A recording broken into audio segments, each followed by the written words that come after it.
আসসালামু আলাইকুম ওয়া রাহমাতুল্লাহি ওয়া বারাকাতুহু। নবম দশম যারা শিক্ষার্থী আছো তোমাদের অর্ধবার্ষিক পরীক্ষা চলমান অথবা কিছু কিছু জায়গায় শুরু হবে, এবং যেগুলা চলমান ওইগুলো আবার অতি শীঘ্রই শেষ হবে। তোমাদের অর্ধবার্ষিক পরীক্ষা যখন শেষ হবে আগামী মাস অর্থাৎ জুলাই এর 15 তারিখ থেকে কিছু ফ্রি প্লেলিস্ট নিয়ে আসবো। তোমরা চাইলে সেই ভিডিওগুলো করতে পারো। তো আজকে আমি খুবই গুরুত্বপূর্ণ ত্রিকোণমিতির একটা পার্ট নিয়ে আলোচনা করব। এই ক্লাসটা আসলে সবাই করা উচিত, সবাই দেখলে অনেক জটিল জিনিস এখন অনেক সহজ মনে হবে। তো এরপর আসলে তোমরা সিদ্ধান্ত নিতে পারবে যে আমি আসলে কেমন পড়াই, আমার পড়াগুলো আসলে কে কতটুকু বুঝতে পারলে, তাহলে দেখা যাবে যে আমার ফ্রি প্লে লিস্ট গুলা দেখার সিদ্ধান্ত কিন্তু নিতে পারবে। আমি আজকে উচ্চতর গণিত এর ত্রিকোণমিতি অংশে এটা নিয়ে একটু আলোচনা করব।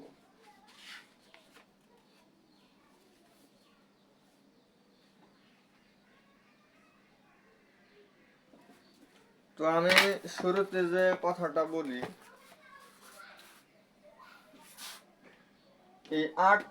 এই অষ্টম অধ্যায়ে আমাদের বেশ কিছু জিনিস আছে। বিশেষ করে 8.2 এবং 8.3 এর মধ্যে একটা জিনিস আমাদের যে কোনো একটা ত্রিকোণমিতিক রাশি অথবা ত্রিকোণমিতিক বিভিন্ন ফাংশন দেওয়া থাকবে, সেগুলোর মান নির্ণয়, বিশেষ করে সেই কোণটা আমাদের সাধারণ কোণে থাকতে পারে অথবা একটু ভিন্ন ধরনের থাকতে পারে। এরপরে আছে আমাদের আরো একটা জিনিস, ত্রিকোণমিতির সমীকরণগুলা সমাধান করে 4টা 5টা করে মান বের করতে হয়।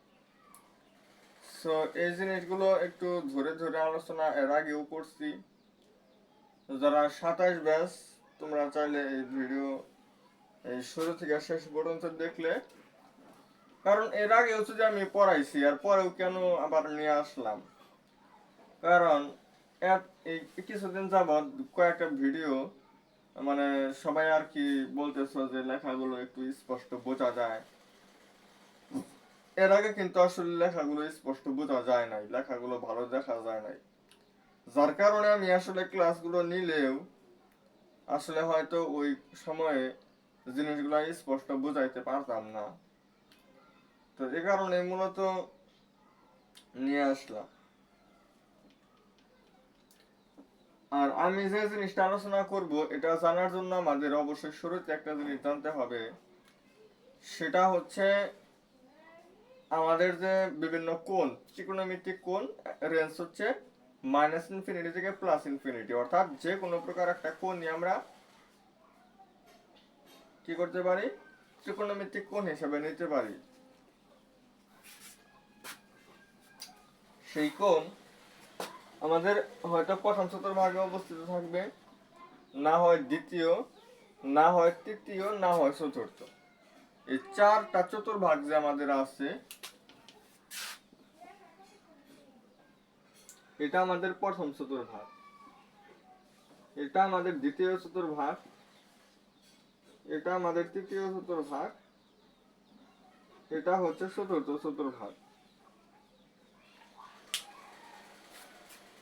তো আমি এমন একটা কোণ নিলাম, সাপোজ 45 ডিগ্রি। এই sin 45 এর মান হয় 1/√2,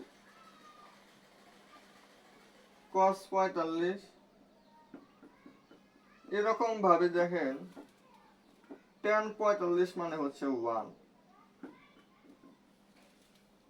অর্থাৎ এই 45 ডিগ্রি নামক যে কোণ, সেটা কিন্তু আমার এই প্রথম চতুর্ভাগে অবস্থিত।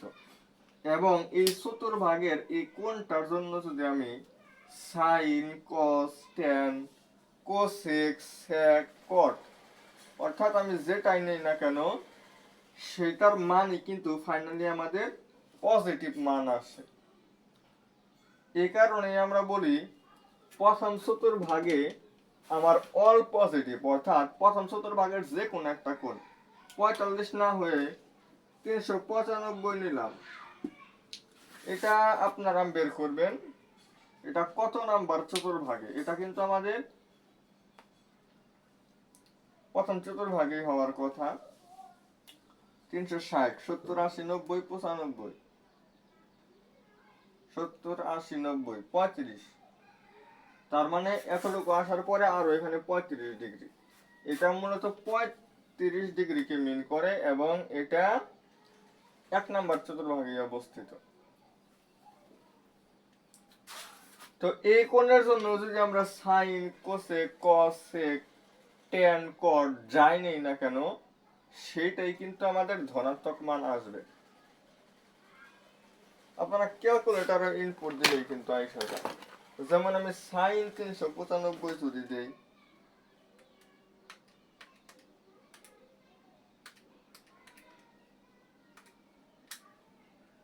(0.57) পজিটিভ মান আসছে। তো আসলে আমরা যে কোনো একটা কোণ সেটা যদি মাত্র আমাদের প্রথম চতুর্ভাগে অবস্থিত হয় সেই কোণের জন্য আমি এই 6টা অনুপাতের যে অনুপাতই নেই না কেন সেই অনুপাতের ওই মানটা অবশ্যই অবশ্যই ধনাত্মক মান আসবে। এ কারণে আমরা এটাকে লিখব হচ্ছে অল পজিটিভ।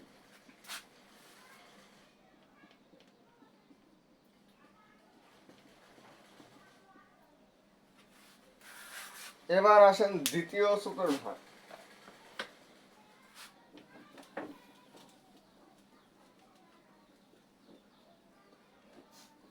দ্বিতীয় চতুর্ভাগ হচ্ছে সাপোজ আমি নিলাম হচ্ছে 135 ডিগ্রি। এটা কিন্তু মূলত 2 নাম্বার চতুর্ভাগে অবস্থিত হবে। এখন একদম আপনাদের প্রমাণ সহ দেখাই। এটার আমি সাইন নিব কোসেক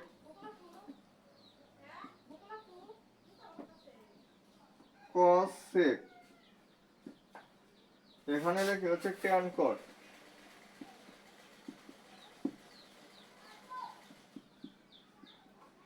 আসলে আমরা বলি যে 2 নাম্বার চতুর্ভাগে আমার একটা কোণ অবস্থিত হইলে সেই কোণের সাইন এবং কোসেক নিলে এই দুইটা মান আমাদের ধনাত্মক আসবে আর বাকি যে চারটা আছে সেই চারটা ঋণাত্মক আসবে।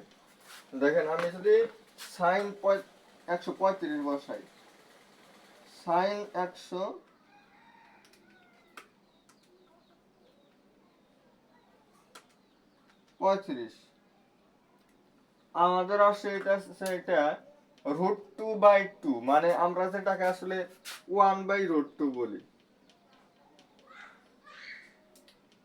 তাহলে কোসেক তো জাস্ট উল্টা,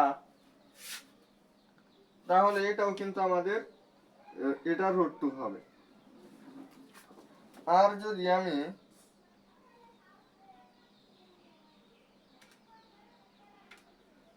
কস নেই তাহলে আমাদের আসে -1/√2। ক্যালকুলেটরে ইনপুট দিলেই কিন্তু আমরা বের করতে পারি।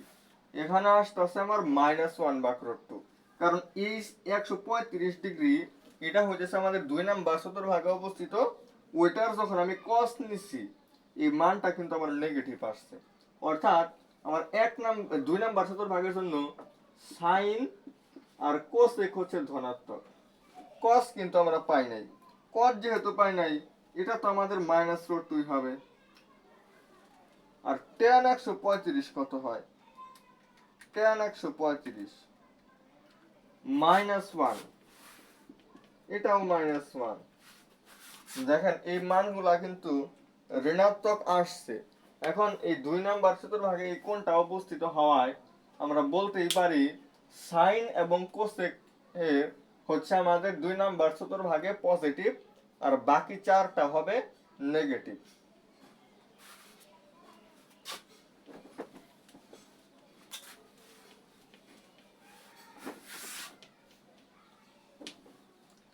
এরপরে আমরা একটা কোণ নিলাম হচ্ছে 225 ডিগ্রি।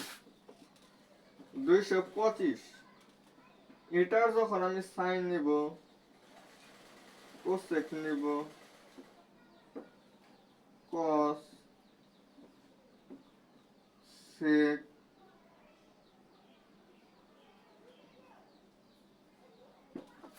ট্যান, কট। আসলে আমার ক্লাসগুলো করে আপনারা সিদ্ধান্ত নিতে পারেন যে আমার ক্লাসগুলো করবেন কিনা ঠিক মতো, আমার পড়াগুলো আপনারা বুঝতে পারেন কিনা। অনেক জটিল জিনিস কিন্তু বুঝাইতেছি। এই ত্রিকোণমিতির এই অংশটা এমন কোন ঈশ্বর খুঁজে পাওয়া যাবে না যে তার আসলে মানে সে বুঝতে পারে বা তার কোনো সমস্যা নাই এই টপিকে, এরকম খুঁজে পাওয়া যাবে না। তো আমি যদি সাইন 235 নেই, 225, আচ্ছা এটার জন্য আমি সাইন বের করি।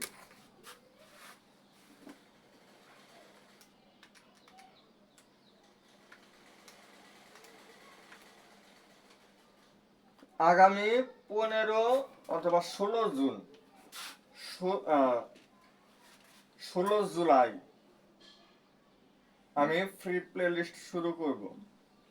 এই নবম দশম যারা 27 ব্যাচ এবং 28 ব্যাচ আছে, তোমাদের টেলিগ্রাম চ্যানেলের লিংক আমি ডেসক্রিপশনে দিয়ে দিব। ওইখান থেকে টেলিগ্রামে অ্যাড হবা। ওইখানে আমি যখনই একটা অধ্যায় সম্পূর্ণ শেষ করব, একদম ফ্রিতেই ওই অধ্যায়ের পর একটা পরীক্ষা নেব। এই পরীক্ষাগুলো দিয়ে নিজেকে তোমরা অবশ্যই যাচাই করতে পারবে যে আসলে আমি কতটুকু বুঝতে পারলাম।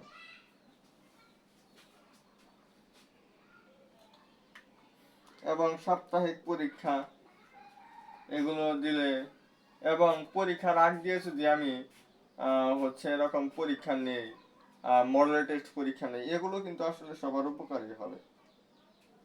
এই যে যখন 225 ডিগ্রি নিছি, এটা আসলে এটা 3 নাম্বার চতুর্ভাগে, এই কারণে এটা নেগেটিভ আসছে।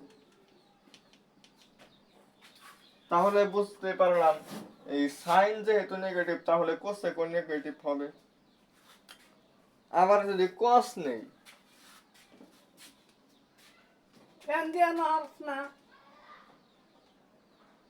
এই কসের জন্য কিন্তু -1/√2 আসে। তাহলে এটাও মাইনাস, এটাও মাইনাস। এই যে এই দুইটা হইতেছে আমাদের পজিটিভ, অর্থাৎ 3 নাম্বার চতুর্ভাগে যদি একটা কোণ অবস্থিত হয় এবং সেটার জন্য যদি আমি ট্যান অথবা কট নেই, তাহলে সেটা ধনাত্মক হবে।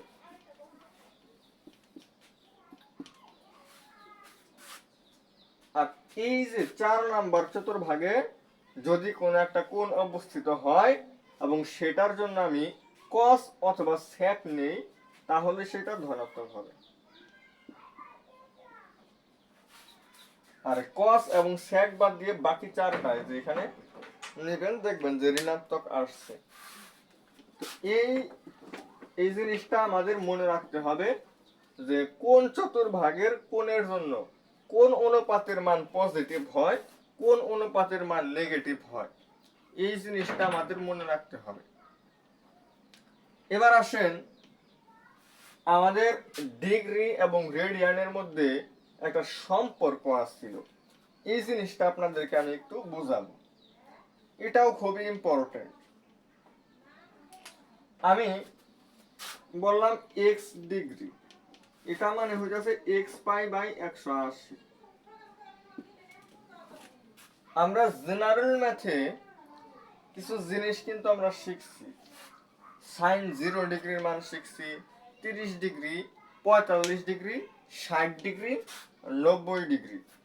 এই 5টা ডিগ্রির সাইন, কোসেক, কস, সেক, ট্যান, কট, মোট 30টা মান কিন্তু আমরা মুখস্থ অবশ্যই করছি জেনারেল ম্যাথে। যারা করি নাই তারা কইরা নিব, ওটা তো সমস্যা না। এখন কথাটা হইতাছে আমি এক্স এর জায়গায় যদি 0 বসাই, 0 ডিগ্রি সমান হবে 0 পাই বাই 180, অর্থাৎ 0 ইন্টু পাই বাই 180, তাই কিন্তু হবে। তো এইটা যদি আমি 0-র সাথে পাইকে গুণন করি তাহলে কিন্তু 0ই হবে। আর একটা ভগ্নাংশের লব যদি 0 হয় তাহলে টোটালি ওই ভগ্নাংশটার মানই হয় হচ্ছে 0। তাহলে কি বললাম, একটা ভগ্নাংশ বা যে কোনো একটা জায়গায় 0-র সাথে কোনো একটা কিছু 0 থাকলে ফাইনালি 0 হয়, এবং একটা ভগ্নাংশের লব যদি 0 হয় তাহলে ওই ভগ্নাংশটার মানও 0 হয়। তাহলে 0 ডিগ্রি যে কথা, 0 রেডিয়ানও সেম কথাই।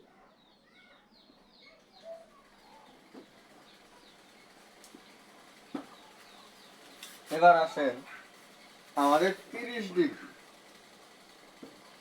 30 ডিগ্রি হবে আমাদের 30 পাই বাই 180। তাহলে এটা আমাদের কি হবে, এই 30 দিয়ে কি 180 কে কাটা যায়, 6 হবে। তাহলে আমরা লিখতে পারি পাই ভাগ 6। আমরা কিন্তু এটা মনে মনে যদি প্রশ্ন করতাম যে আসলে 30 ডিগ্রিকে কেন আমরা পাই ভাগ 6 লিখি, সেটারই অ্যান্সার কিন্তু আমি দিলাম, এত রেডিয়ান। এরপর আমরা যদি আসি 45 ডিগ্রি, তাহলে এটা হবে আমাদের 45 পাই বাই 180। বাট এটা দিয়ে এটাকে কাটলে হয় 4, তাহলে আসতেছে আমাদের পাই ভাগ 4 রেডিয়ান। অনুরূপ ভাবে আমরা 60 ডিগ্রি এবং 90 ডিগ্রির জন্য যদি বের করি, 60 ডিগ্রি সমান হবে পাই ভাগ 3, আর 90 ডিগ্রি সমান আসবে হচ্ছে পাই ভাগ 2। এই জিনিসটা আমরা খুবই সুন্দর করে মনে রাখবো। আমরা এখন দেখাবো হচ্ছে কোঅর্ডিনেট হিসাব। কোঅর্ডিনেট হিসাবটা পারার জন্য একটা ভগ্নাংশ দেখেই আমার এটা ভাঙানো শিখতে হবে, এবং এটার মাধ্যমে আমি এই কোঅর্ডিনেট হিসাব করতে পারবো। তো কোঅর্ডিনেট হিসাবটা হচ্ছে আমাদের, যেমন আমি যদি বলি সাইন 30 ডিগ্রির মান কত, সাইন 30 ডিগ্রি যে কথা, 30 মানে হইতেছে পাই ভাগ 6, সেম কথাই। এটার মান আমরা জানি হইতেছে 1/2। তো এই 30 এটার পূরক কোণ কত, পূরক কোণ মানে কি, এটার সাথে কত যোগ করলে সেটা 90 হবে। 30 এখানে আছে, 30-এর সাথে কত যোগ করলে সেটা 90 হবে, সেটা হইতেছে আমাদের কত, 60। তাহলে সেই 60-এর যদি আমরা cos নেই, cos 60 অথবা cos পাই ভাগ 3, সেই মানটাও কিন্তু আমাদের সেম হবে। অর্থাৎ sin 30 ডিগ্রি যে কথা, cos 60 ডিগ্রি সেই কথাই। অর্থাৎ এই দুইটা কোণ আমাদের অবশ্যই অবশ্যই পূরক কোণ হবে। অর্থাৎ এই দুইটা কোণের যদি আমরা পূরক কোণ নেই, দুইটা কোণ যদি আমরা পরস্পরের পূরক কোণ নেই, একটা কোণের সাইন অপর কোণের কস এর মান অবশ্যই অবশ্যই সেম হবে। আর এই কারণেই আমরা এই সাইন এবং কোসেককে বলি হচ্ছে একে অপরের সহ অনুপাত। শুধুমাত্র এই যে কোনো দুইটা কোণ হতে পারে। আমি একটা নিলাম হইতাছে 54 ডিগ্রি, আরেকটা হচ্ছে আমাদের 36 ডিগ্রি। সাইন 54 কত হয়,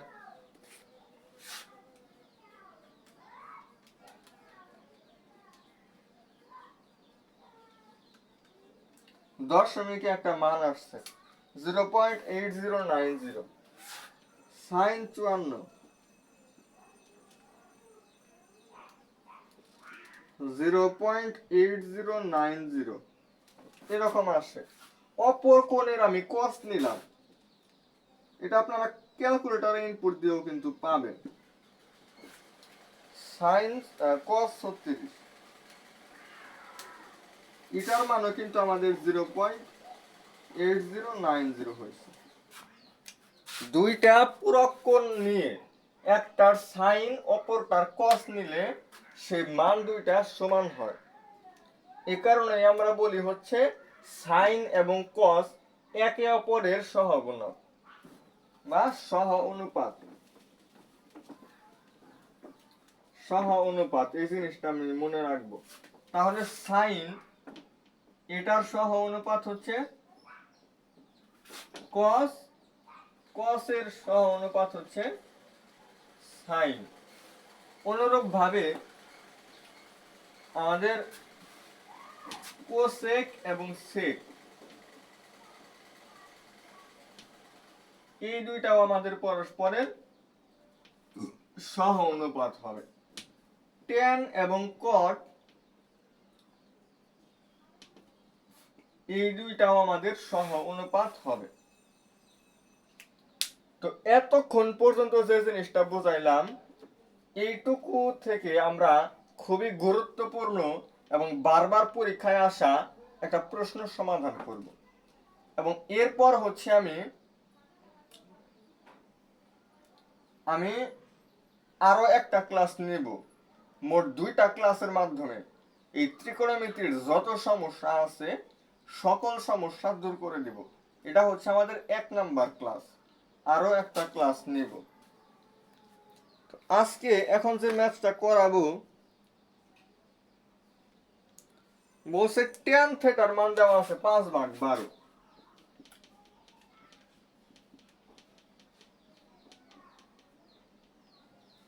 tan থিটার মান 5/12 দেওয়া আছে এবং cos থিটা দেওয়া আছে ঋণাত্মক।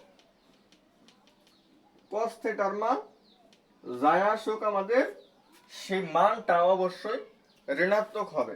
cos থিটার মান সরাসরি দেওয়া নাই, বাট যে মানটা হবে সেটা কি ধনাত্মক হবে নাকি ঋণাত্মক হবে সেই জিনিসটা আমার বলা আছে। আর tan থিটার মান আমার সরাসরি দেওয়া আছে এবং আমরা দেখতে পাচ্ছি tan কিন্তু আমাদের ধনাত্মক। তাহলে আমার সিদ্ধান্ত নিতে হবে আমাদের এটা কয় নাম্বার চতুর্ভাগে অবস্থিত। এই tan এর মান হচ্ছে 5/12, এটা ধনাত্মক। তাহলে tan ধনাত্মক হতে পারে আমার এই চতুর্ভাগে হতে পারে আর এই চতুর্ভাগে কিন্তু হতে পারে, বাট এই দুইটার মধ্যে কোনটার মধ্যে cos ঋণাত্মক হতে পারে। দেখতে পারলাম এটার মধ্যে তো সবাই পজিটিভ, এটার মধ্যে তো আর cos ঋণাত্মক হতে পারবে না। তাহলে অবশ্যই অবশ্যই এটার মধ্যে আমার cos ঋণাত্মক হবে। আর এইটার জন্য যদি আমি এখন এই tan থিটার মান থেকে আমি যদি কোসেক, কস, সেক, tan, cot, sin এই মানগুলো বের করি, এখানে থেকে আমাদের cot থিটার যে মান সেটা কিন্তু আমি ধনাত্মক লিখব আর বাকি সবগুলাই কিন্তু ঋণাত্মক লিখব। যেহেতু এটা আমাদের 3 নাম্বার চতুর্ভাগকে মিন করতেছে, 3 নাম্বার চতুর্ভাগে তো শুধুমাত্র cos ঋণাত্মক না, আমাদের সাইনও কিন্তু ঋণাত্মক হবে। এরপর কোসেক, সেক, এরপর হচ্ছে আমাদের এই সবগুলা কিন্তু ঋণাত্মক। তো একটা অনুপাতের মান দেওয়া আছে, আমি অন্য অনুপাতের মান কিভাবে বের করতে পারি সেটা দেখাই। এটা করার জন্য আমি সমকোণী ত্রিভুজ অঙ্কন করব। আমি সাপোজ এই কোণটাকে আমি tan এর সাপেক্ষে থিটা আছে না, এই থিটা ধরে নিলাম হচ্ছে আমি এটা যদি আমাদের থিটা হয়, এখানে 90 ডিগ্রি নামক কোণ কিন্তু হচ্ছে আমাদের যে এটা, অর্থাৎ আমাদের যে সমকোণ সেই সমকোণ কিন্তু আমাদের এটা। এটা যদি আমাদের সমকোণ হয় তাহলে কিন্তু এই সমকোণ কোন দুইটা বাহু মিলে উৎপন্ন হয়েছে, সমকোণ কিন্তু আমার এই বাহু এবং এই বাহু মিলে উৎপন্ন হয়েছে। বুঝছি? তো মনে রাখতে হবে সমকোণী ত্রিভুজে যে দুইটা বাহু মিলা আমাদের এই সমকোণ অর্থাৎ 90 ডিগ্রি কোণ উৎপন্ন হবে, সেই দুইটা বাহু বাদ দিয়ে তৃতীয় যে বাহুটা থাকবে সেই বাহুটাই হচ্ছে আমাদের অতিভুজ। তাহলে এখানে অতিভুজ হয়ে যাচ্ছে আমাদের এইটা। আর এই অতিভুজের সাথে আমার এখানে যে কোণটা উৎপন্ন হইলো সেটা কিন্তু আমাদের এই বাহু মিলে উৎপন্ন হয়েছে। অতিভুজের সাথে যে বাহু মিলে আমাদের কোণটা উৎপন্ন হয় সেই সেই বাহুটাকে আমরা বলি হইতেছে ভূমি। আর অতিভুজ আর ভূমি বাদ দিয়ে আমাদের যেটা থাকে সেটাকে আমরা বলি হচ্ছে লম্ব। বুঝাইতে পারলাম? এবার tan থিটা সমান আমরা লিখতে পারি হচ্ছে লম্ব ভাগ ভূমি। আমাদের 6টা ফর্মুলা ছিল, আমরা মনে রাখতাম এভাবে: সমুদ্রের লবণ অনেক, কক্ষে ভূত অনেক, টেরা লম্বা ভূত। তাহলে আমাদের সমুদ্রের লবণ অনেক, সমুদ্র মানে হচ্ছে সাইন, লবণ অনেক মানে লম্ব ভাগ অতিভুজ। সাইন কে লেখা যায় লম্ব ভাগ অতিভুজ। এখানে tan এর মান দেওয়া আছে, tan কে লেখা যায় টেরা লম্বা ভূত, মানে টেরা মানে tan, লম্বা ভূত মানে লম্ব ভাগ ভূমি। এই কথাগুলো দিয়ে আমরা মনে রাখতে পারি, এতে আমাদের মনে রাখাটা একটু সহজ হয় আর কি। তো টেরা লম্বা ভূত, tan থিটা সমান লম্ব ভাগ ভূমি। এখানে উপরে দেওয়া আছে লম্ব, লম্ব কত 5। এখানে যেহেতু এই কোণ দেখেন, এটা কিন্তু আমরা লম্ব বলতে পারি। তাহলে লম্ব ভাগ হচ্ছে ভূমি। আর পিথাগোরাস বলতে হচ্ছে আমাদের অতিভুজ বাদ দিয়ে যে দুইটা বাহু থাকবে সেই দুইটার বর্গের সমষ্টি, সেই দুইটার বর্গের সমষ্টিকে বর্গমূল করলেই হচ্ছে আমরা অতিভুজ পাবো। তো এইটা ক্যালকুলেশন আমরা ক্যালকুলেটরে করতে পারি, আমাদের আসবে 13। অর্থাৎ আমাদের এইটা হচ্ছে 13। এটা যদি আমাদের 13 হয়, এগুলা কিন্তু আমাদের ত্রিকোণমিতির বেসিক জিনিসগুলো দেখাইতেছি। তাহলে আমরা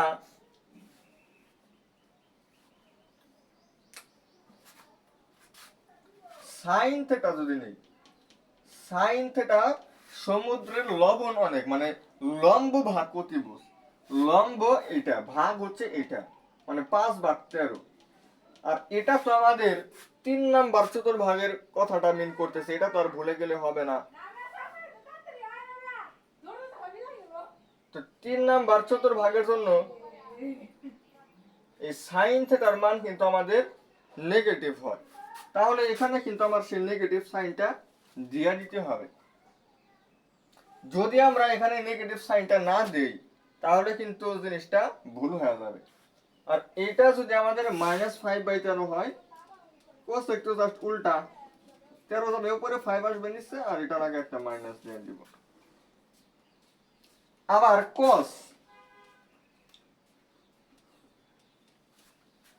কক্ষে ভূত অনেক, অর্থাৎ cos সমান হইতেছে ভূমি ভাগ অতিভুজ।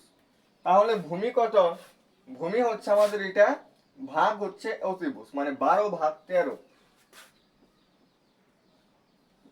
তারা বই নাই দিছে cos থিটার মান নেগেটিভ হবে, তাহলে cos থিটার এই মানটা আমি এখানে নেগেটিভ দিয়ে দিতে পারি। আবার sec থিটার মানও কিন্তু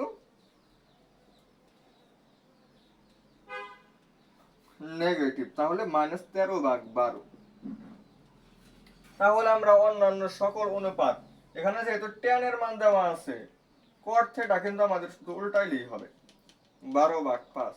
তাহলে এই সিরিয়ালে আমি সবগুলা অনুপাতের মান বের করছি এবং কোনটা ধনাত্মক হবে কোনটা ঋণাত্মক হবে সেই জিনিসটাও লিখছি। এবার আমাকে মান বের করতে বলছে হচ্ছে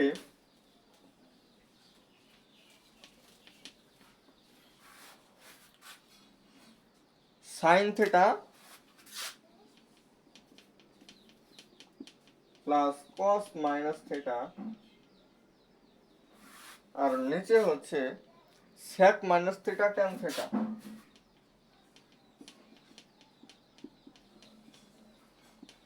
এইটার মান আমাদের বানাইতে হবে 51/26, মানে এইটুকুর সমান আমাদের 51/26 এটা বানাইতে হবে। তো এটা বানানোর জন্য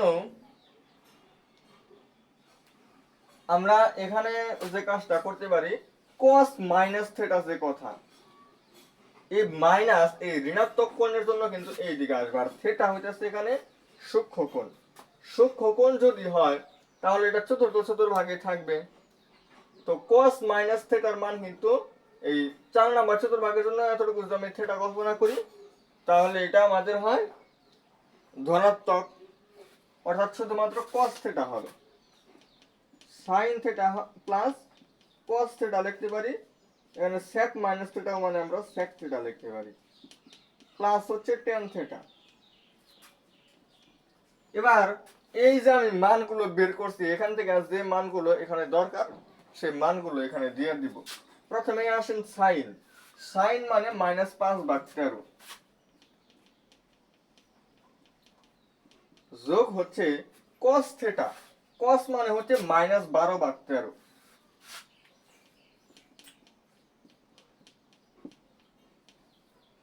sec, sec মানে হচ্ছে -13/12।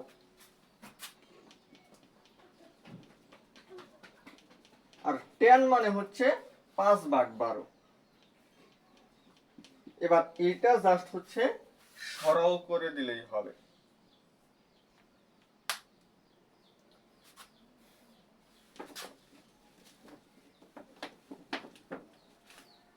এটা যদি আমি সরল করতে যাই এটা সমান আমি লিখতে পারি হচ্ছে -5/13, আর এখানে প্লাস এখানে মাইনাস, প্লাস মাইনাসে -12/13 -13/12 12 আর কি এরকম 5/12। উপরে যে দুইটা ভগ্নাংশ আছে আমি এই যে এরকম লিখতে পারি, 13 নিলে হয় -5 -12, আর নিচে 12 নিলে হয় -13 + 5। -5 -12 মানে -17 ভাগ হচ্ছে 13, ভাগের জায়গায় গুণন দিলাম, 12 যাবে উপরে, নিচে আসবে হইতাছে -8। তো 8 দিয়ে আমি এটা দুইটার মধ্যে 4 দিয়ে কাটতে পারি, 4 দিয়ে কাটলে 3 4 12, 4 দুগুণে হইতাছে 8। আর এই মাইনাস আর এই মাইনাস কিন্তু চলে যাবে, 313 হচ্ছে 51, 13 দুগুণে হচ্ছে 26। এই হচ্ছে আমাদের সেই কাঙ্ক্ষিত মান। তো এই টাইপের যে ম্যাথগুলো আছে যে এরকম মান নির্ণয়, আমার বিভিন্ন কোণ, আমাদের একটা ধনাত্মক মান দেওয়া থাকবে, আবার একটা ঋণাত্মক বলা থাকবে, এরকমও থাকতে পারে। আরো একটা জিনিস থাকতে পারে হচ্ছে একটা রেঞ্জ দিয়ে দিতে পারে, সেই রেঞ্জের মধ্যে থেকে আমাদের বের করতে হবে এটা কোনটায় অবস্থিত।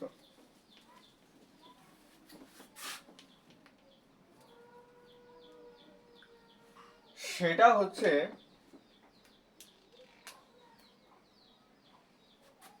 যদি আমাদের 0 থিটা π/2 মধ্যে হয়, এটা হবে আমাদের প্রথম। যদি আমাদের π/2 থেকে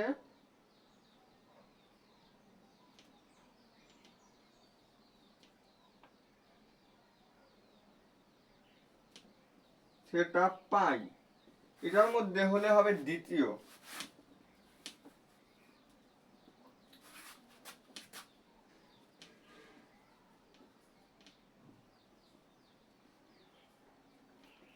এটা হবে তৃতীয়।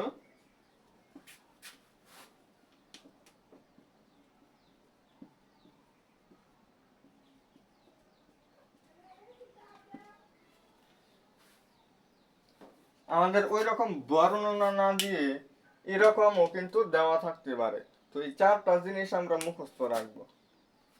তো যাই হোক, ক্লাসটা বেশি দীর্ঘ না করলাম।